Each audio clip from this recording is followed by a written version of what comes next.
अस्सलामुअलैकुम दोस्तों और साथियों, उम्मीद है आप लोग खैरियत से होंगे।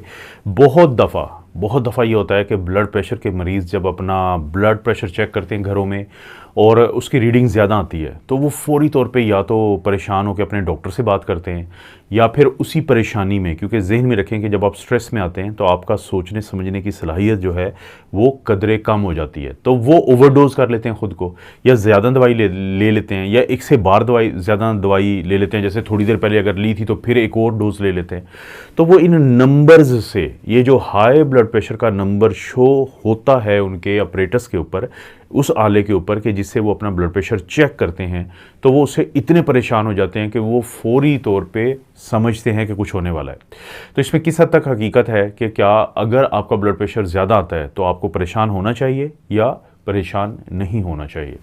देखिए, इस बात को समझाने के लिए, अच्छा परेशान हम क्यों होते हैं? हम इसलिए परेशान हो जाते हैं कि हमें होता है कि हाई ब्लड प्रेशर का बताया गया है कि दिल का अटैक हो जाएगा या फालिज का अटैक हो जाएगा, ब्रेन हैमरेज हो जाएगा। तो इन चीज़ों को फौरी तौर पे हमारे जहन में जब हम लाते हैं तो उसके बाद हम इस परेशानी में जाते हैं। तो इस बात को समझाने के लिए कि क्या आपको परेशान होना चाहिए या नहीं, मैं आपको एक छोटी सी मिसाल दे देता हूँ। देखें, बाइक चलाते हुए हम हमेशा कहते हैं, मतलब सोसाइटी कहती है कि हेलमेट पहनना चाहिए।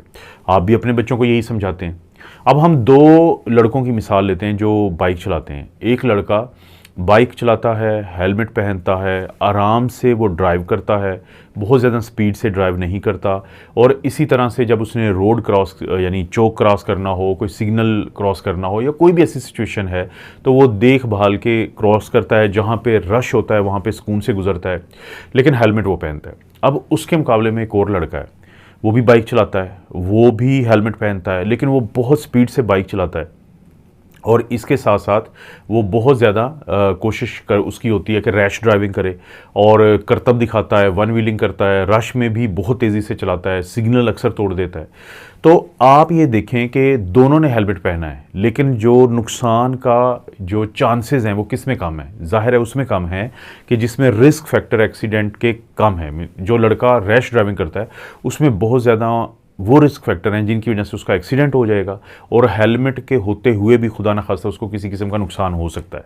लेकिन वो लड़का जिसमें रिस्क फैक्टर बाकी कम हैं, अगर उसका एक्सीडेंट हो भी जाता है तो चांसेस बहुत ज़्यादा हैं कि उसका हेलमेट उसको बचा लेगा। इसका क्या मतलब हुआ कि अकेला जो हेलमेट है उसकी इंपॉर्टेंस नहीं है, बल्कि हेलमेट के साथ बाकी चीज़ों की इंपॉर्टेंस है।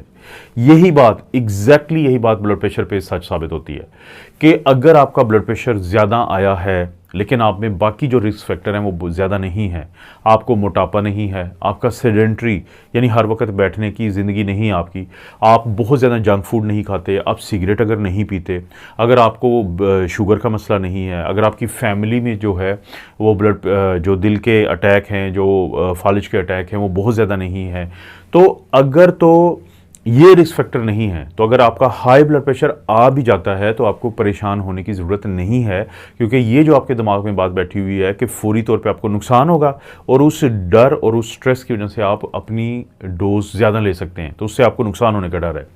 लेकिन अगर आपको रिस्क फैक्टर हैं, अगर आपको शुगर भी है, आपका सिगरेट भी पीते हैं, आपका बहुत ज़्यादा कोई एक्सरसाइज भी नहीं करते, इसी तरह से आपके फैमिली के अंदर दिल के बहुत ज़्यादा मसाइल हैं, इसी तरह से आपको शुगर है और वो भी कंट्रोल में नहीं रहती, कोलेस्ट्रॉल का मसला ज़्यादा रहता है, तो इसका ये मतलब होगा कि ये जो हाई ब्लड प्रेशर की स्पाइक आई है, ये जो ब्लड प्रेशर ज़्यादा आया है, तो उस सूरत में आपके लिए ज़रूरी है कि आप थोड़ी परेशानी का इजहार करते हुए अपने डॉक्टर से रब्ता करें, या पहले से ही आपने डिस्कस किया हो कि अगर खुदा न खास्ता मुझे ब्लड प्रेशर अचानक ज़्यादा हो जाए तो वो कौन सी इजाफी दवाई है जो मैं लूँ और मुझे फ़ायदा तो हो लेकिन नुकसान ना हो। तो इसलिए वो सवाल जो अक्सर लोग पूछते हैं कि जब हमारा अचानक ब्लड प्रेशर बढ़ जाता है और जिसकी वजह से हम बहुत परेशान हो जाते हैं, तो ये किस हद तक फिर ज़रूरी है हमारा परेशान होना, और किस सूरत हाल में हमें परेशान होना है और किस सूरत हाल में हमें परेशान नहीं होना है। क्योंकि दोस्तों, आखिरी बात इस वीडियो की, हाई ब्लड प्रेशर, हाइपरटेंशन भी शुगर की तरह एक मैनेजेबल डिजीज़ है, ट्रीटेबल नहीं है। यानी जैसे नमूनिया के मरीज़ को 7 से 14 दिन हम कोई एंटीबायोटिक देंगे और नमूनिया ख़त्म हो जाएगा, ऐसा कुछ नहीं होता। लेकिन मैनेजेबल किस तरह है कि आप इसके नंबर्स को नियर नॉर्मल के करीब तरीन रख सकते हैं, जिससे आपको नुकसान कम से कम होने का डर होता है। दोस्तों इस चैनल के अलावा भी मेरे 2 और चैनल हैं। एक मेरा मेन चैनल है doctor Afzal critical care medicine, और एक और है डॉक्टर अफजल कार्डियोलॉजी ऑफिशियल। तो आपसे रिक्वेस्ट है कि आप ज़रूर उसको भी अगर टाइम मिलता है तो विजिट करें। चैनल को सब्सक्राइब करें, वीडियो को लाइक करें, कोई वीडियो अच्छी लगती है तो दोस्तों रिश्तेदारों से ज़रूर शेयर करें। आप अपना और अपनी फैमिली का ख्याल रखें। अल्लाह ताला आपको और आपकी फैमिली को हर किस्म की बुराई, बीमारी और आजमाइश से महफूज रखें।